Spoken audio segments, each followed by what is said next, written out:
This Uxbridge teen is taking on U.S. President Donald Trump's trade tariffs in a rather unique way. He's creating his very own database of products made here in Canada. So please welcome Tyler Campbell. Tyler, thank you for coming down early in the morning. I appreciate it. Of course, yeah.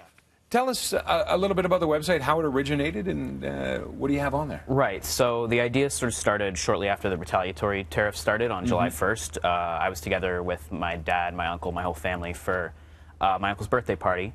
And, you know, families tend to talk about politics when you're all together. Always a good combination. And, well, yeah. And my uncle, my dad, and I realized we wanted to buy Canadian products, but we weren't really sure what was Canadian, and we wanted sort of a centralized list of what was Canadian. That wasn't really available for us, so we figured, hey, why not do it ourselves? And what did you find when you started looking? You know, there's a lot more than you might expect, and there's often areas where you're missing or areas where you might think something's Canadian, maybe it's not, and maybe it is.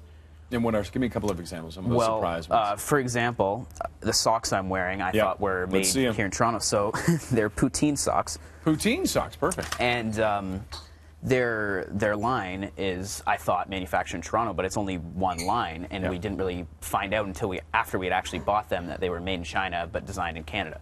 Oh, really? Okay. Now, you talk about, you say this is less about Trump and more about Canada.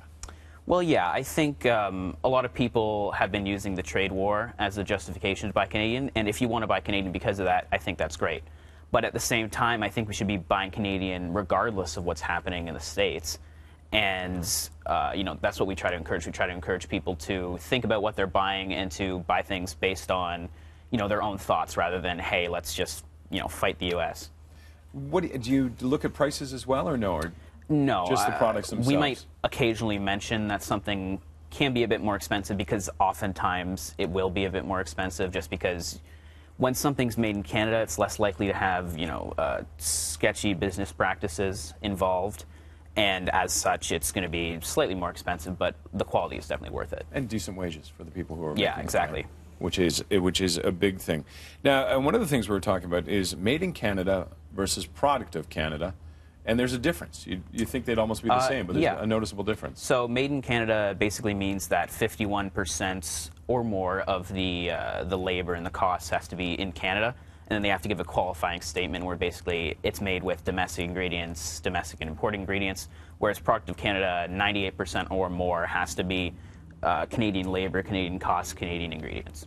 But still, both are good, even with the 51%, because it's Canadian labor that's exactly. building You're still supporting Canadian jobs. And that's important. What's the public reaction been like? Have you seen? You only launched about a month ago, Yeah, right? we launched at the beginning of the month. It's been overwhelmingly positive in that time. We never could have expected that so many people would be so interested in it, and we'd get so much coverage from the media, and it's been really exciting that so many people have been wanting to buy Canadian.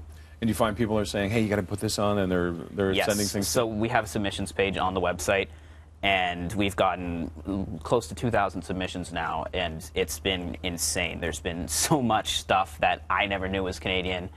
Even some of this, I never knew Allen's was Canadian before, and Oasis as well. And just so much stuff comes in that you would never expect to see, but it's there. All right. It's nice to see Tyler. Now, it's nice seeing you doing this at 17, right? 17, yeah. Thank you very much for joining us this morning. I know it's early as well for a 17-year-old, but you've got work to do, get more things on there. Yeah. Thanks very much for joining us. Thanks for having me. For more info, you can head to breakfasttelevision.ca.